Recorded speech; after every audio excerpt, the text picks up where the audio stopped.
أشرقت نفسي بنور من فؤادي حينما رددت يا رب العالمين. نحمده ونصلي على رسوله الكريم. أما بعد فأعوذ بالله من الشيطان الرجيم. بسم الله الرحمن الرحيم. لقد جاءكم رسول من أنفسكم صدق الله العظيم.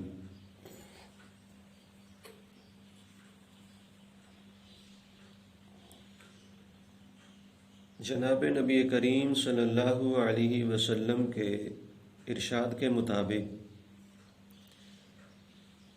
جیسا کہ آپ نے ارشاد فرمایا کہ میں باعتبار حسب نسب کے تم سب سے افضل اور بہتر ہوں،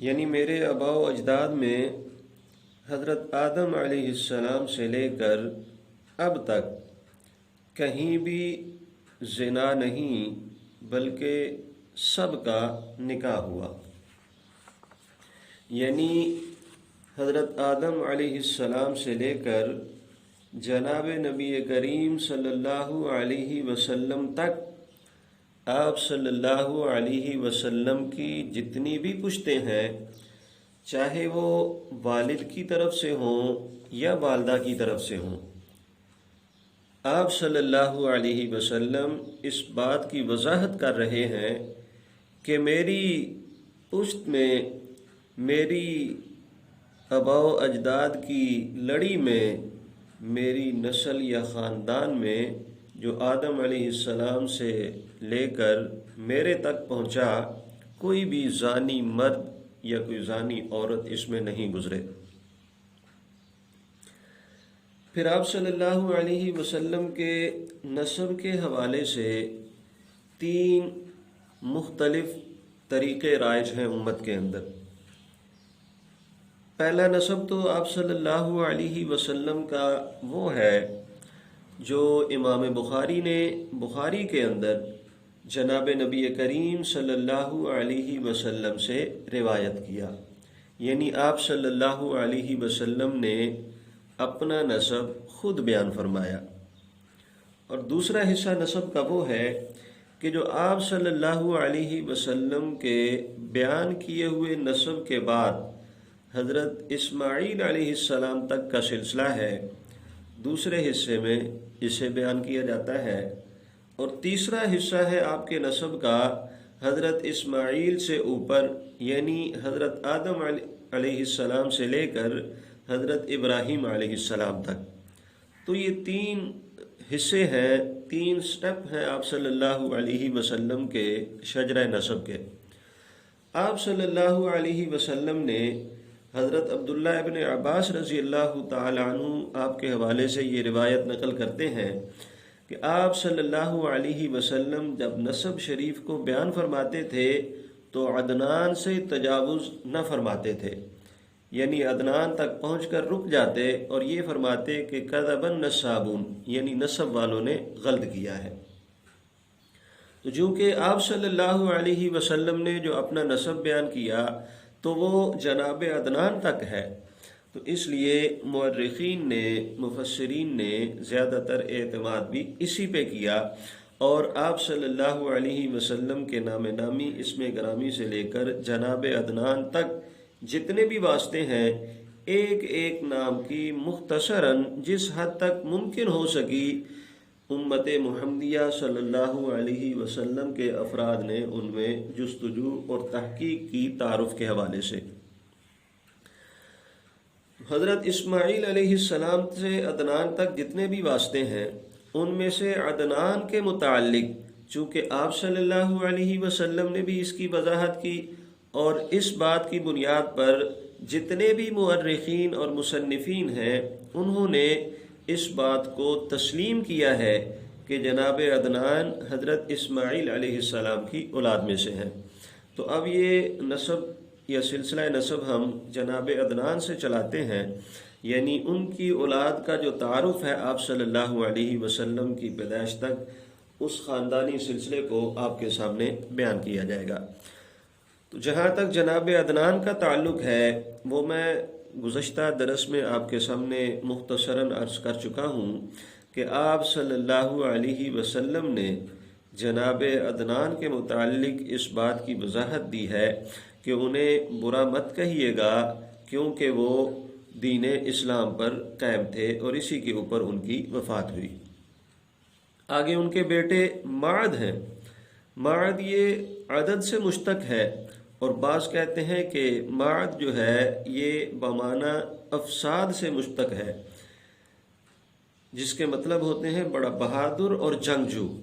اور ان کے متعلق روایات میں ملتا بھی ہے کہ انہوں نے اپنی ساری زندگی بنی اسرائیل کے ساتھ جنگ اور مقابلے میں گزاری ہے، اور پھر یہاں تک کہ ان کی جتنے بھی جنگیں ان کے ساتھ ہوئی ہیں کسی بھی جنگ کے اندر یہ ان سے مغلوب نہیں ہوئے، بلکہ ہمیشہ یہ ان کے اوپر غالب رہے۔ بلکہ امام طبری نے ان کے حوالے سے بڑی ایک دلچسپ بات لکھی ہے۔ وہ کہتے ہیں کہ معد بن عدنان بخت نصر کے زمانہ کے اندر 12 سال کی عمر کے تھے، تو اس دور کے جو پیغمبر تھے انہیں اللہ رب العزت نے وحی بھیجی کہ بخت نصر سے کہیے کہ ہم نے آپ کو عرب پر مسلط کیا اور آپ معد بن عدنان کو اپنے براق پر سوار کر لیں تاکہ اس کو کوئی صدمہ نہ پہنچے۔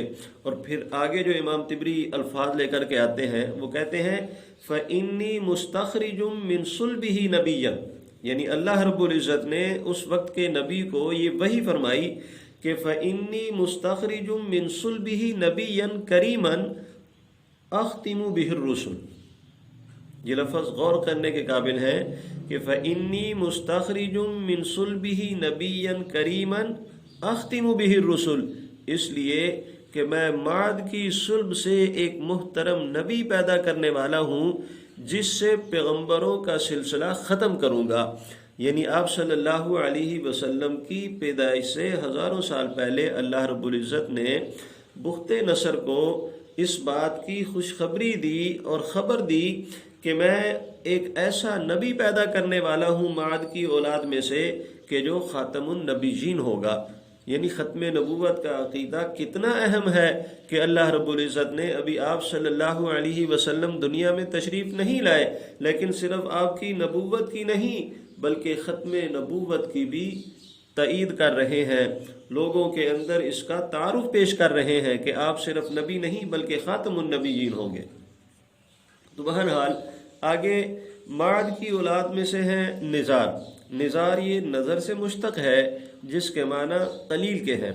ابو الفراج اصفہانی فرماتے ہیں کہ چونکہ یہ اپنے زمانہ کے یکتا تھے، ان کی مثل اور کوئی بچہ نہیں تھا، تو اس لیے ان کا نام نزار رکھ دیا گیا۔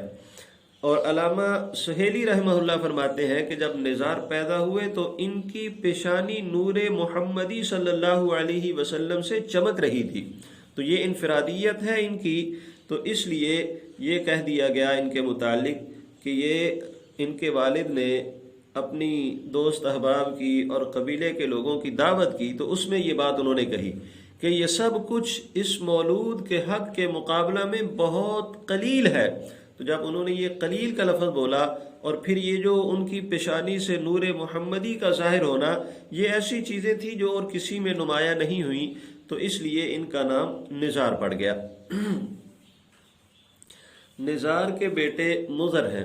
مضر کا اصل نام عمرو تھا اور ابو الیاس ان کی کنیت تھی، مضر ان کا لقب تھا۔ یہ بڑے حکیم اور دانا قسم کے شخص تھے اور ان کے اقوال مختلف کتابوں کے اندر ملتے ہیں تاریخی، اور جو بڑا مشہور قول ہے ان کا مختلف تاریخ کی کتابوں میں ملتا ہے کہ یہ ان کا جملہ تھا کہ جو شر کو بوئے گا وہ شرمندگی کو کاٹے گا۔ مطلب یہ ہے کہ عمومی طور پہ جو انسان شر کو بوتا ہے، مثال کے طور پہ شر پھیلاتا ہے، تو اس کا مقصد تو دوسروں کو نقصان دینا ہوتا ہے نا، تو یہ فرما رہے ہیں کہ جو شر کو بوئے گا وہ شرمندگی کو کاٹے گا، یعنی کسی کے لیے شر پھیلانے والا انسان کبھی بھی باعزت زندگی نہیں گزار سکتا، اسے کسی نہ کسی موقع پہ ضرور شرمندگی کا سامنا کرنا پڑتا ہے۔ جیسے کہا جاتا ہے کہ جو کسی کے لیے گڑھا کھودتا ہے تو پہلے خود اس کے اندر گرتا ہے۔ تو بہرحال یہ بڑے دانا قسم کے آدمی تھے۔ آگے ان کے بیٹے الیاس ہیں، اور پھر ان کے متعلق آتا ہے کہ یہ جو اونٹوں کے اوپر چلتے وقت لوگ ہدی پڑھتے ہیں، یہ انہی کی ایجاد ہے۔ اور آپ صلی اللہ علیہ وسلم کی روایت ہے کہ مضر کو برا مت کہو، اس لیے کہ وہ مسلمان تھے۔ اور اسی طرح عبداللہ ابن عباس رضی اللہ تعالی عنہ سے ایک اور روایت ملتی ہے جس میں وہ کہتے ہیں کہ آپ صلی اللہ علیہ وسلم نے فرمایا، عدنان اور ان کے باپ اور ان کے بیٹے سعد، ربیہ، مضر، قیس، تمیم، اسد اور رضیہ یہ ملت ابراہیمیہ پر مسلمان فوت ہوئے ہیں۔ تو بہرحال آگے مضر کے بیٹے الیاس ہیں، ان کا نام حضرت الیاس علیہ السلام کی نسبت کے ساتھ ان کے ہم نام ہے۔ یہ بیت اللہ کی طرف یہ جو ہدی بھیجتے ہیں یہ سب سے پہلے الیاس بن مضر نے جاری کیا، یہ ان کی سنت ہے۔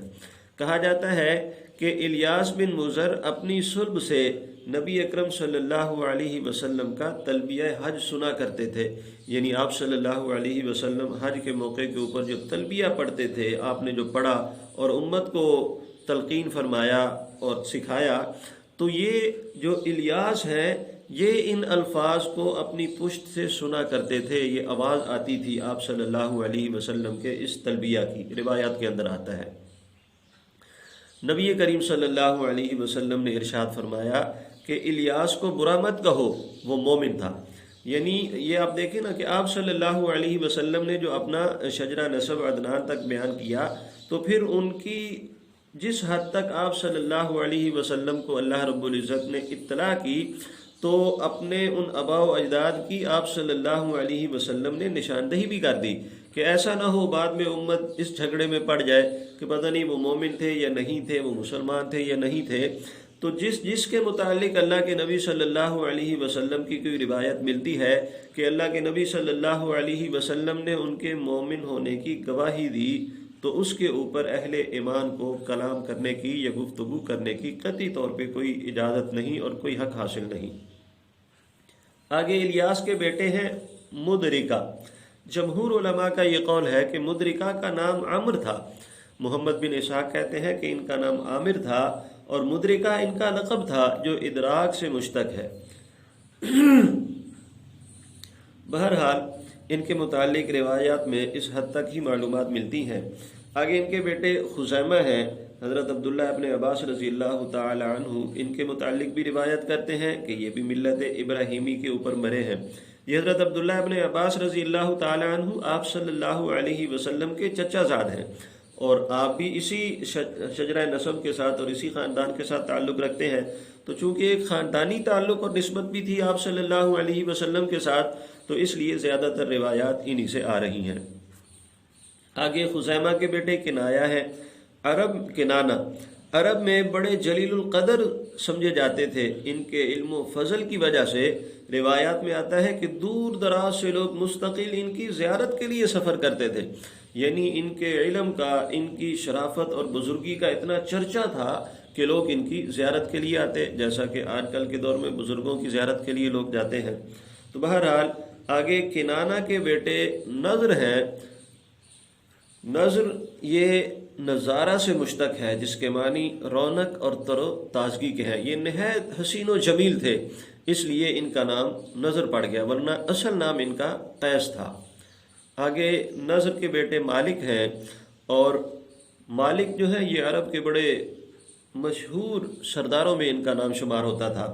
ان کے بیٹے آگے پھر فہر ہیں، فا کی زیر کے ساتھ فہر۔ قریش ان کا لقب ہے، لیکن بعض کہتے ہیں کہ قریش نام اور فہر لقب ہے۔ بہرحال فہر نام بتایا جاتا ہے۔ آپ صلی اللہ علیہ وسلم سے جو سندن سلسلہ نسب بیان کیا جاتا ہے اس میں فہر ہی بتایا گیا ہے۔ ان کی اولاد کے متعلق کہا جاتا ہے کہ وہ قریشی ہیں۔ بعض نے اس کے اوپر اختلاف کیا ہے، وہ کہتے ہیں کہ کنانہ کی جو اولاد ہے وہ قریشی ہیں، لیکن بعض روایات کے اندر آتا ہے کہ نضر بن مالک، یہ جو مالک بن نضر ہیں، مالک کی کوئی اولاد نہیں تھی فہر کے علاوہ، یہ ان کی اکلوتی اولاد تھی۔ تو اگر اس چیز کو دیکھا جائے تو کنانہ کے بیٹے نضر ہیں، نضر کے بیٹے مالک ہیں، تو مالک آگے ان کی اولاد صرف ایک فہر ہے۔ تو ظاہر ہے جب فہر نام کے یہ ایک ہی بیٹے ہیں ان کے، تو اولاد کا سلسلہ تو پھر انہی سے آگے چلا، تو قریشی یہی کہلاتے ہیں۔ تو بہرحال جو بھی حقیقت ہے، جہاں تک مورخین نے ان کے متعلق گفتگو کی وہاں تک میں آپ کے سامنے معلومات پیش کر رہا ہوں۔ امام شافعی رحمہ اللہ فرماتے ہیں کہ قریش نضر بن کنانہ کی اولاد کا نام ہے۔ تو اگر نضر بن کنانہ کی اولاد کا نام قریش لیا جائے تو نضر کے بیٹے پھر وہی مالک ہوئے اور مالک کے بیٹے فہر ہیں۔ تو بہرحال آپ صلی اللہ علیہ وسلم نے ان کا نام اپنے نسب نامے میں فہر بتایا، اور انہی کے متعلق مستند معلومات ہیں کہ ان کی اولاد کو قریشی کہا جاتا ہے۔ اب قریش کس وجہ سے کہا جاتا ہے، اس کی مختصراً تشریح ہے، وہ انشاءاللہ کل کے درس میں آپ کے سامنے رکھی جائے گی۔ بہرحال آپ صلی اللہ علیہ وسلم کے ارشاد کے مطابق آپ صلی اللہ علیہ وسلم نے فرمایا کہ جناب آدم علیہ السلام سے لے کر مجھ محمد صلی اللہ علیہ وسلم تک جتنا بھی میرا نسب نامہ ہے، میرا شجرہ ہے، اللہ رب العزت نے اس کے اندر کوئی بد کردار انسان پیدا نہیں کیا، نہ والد کی طرف سے اور نہ ہی والدہ کی طرف سے۔ اور پھر جس حد تک آپ صلی اللہ علیہ وسلم نے اپنا خاندانی تعارف پیش کیا، ہمیں بھی اسی کے اوپر اکتفا کرنا چاہیے۔ اپنی طرف سے اندازے یا تاریخی روایات کے پیچھے پڑھ کر کسی بھی قسم کا حتمی فیصلہ انسان کے لیے کرنا ناممکن ہے۔ اللہ رب العزت سے دعا ہے کہ اللہ قرآن و سنت کو صحیح معنوں میں سمجھنے کی اور اسی کے مطابق عقائد و نظریات کو مضبوط کرنے کی اور بنانے کی توفیق عطا فرمائے۔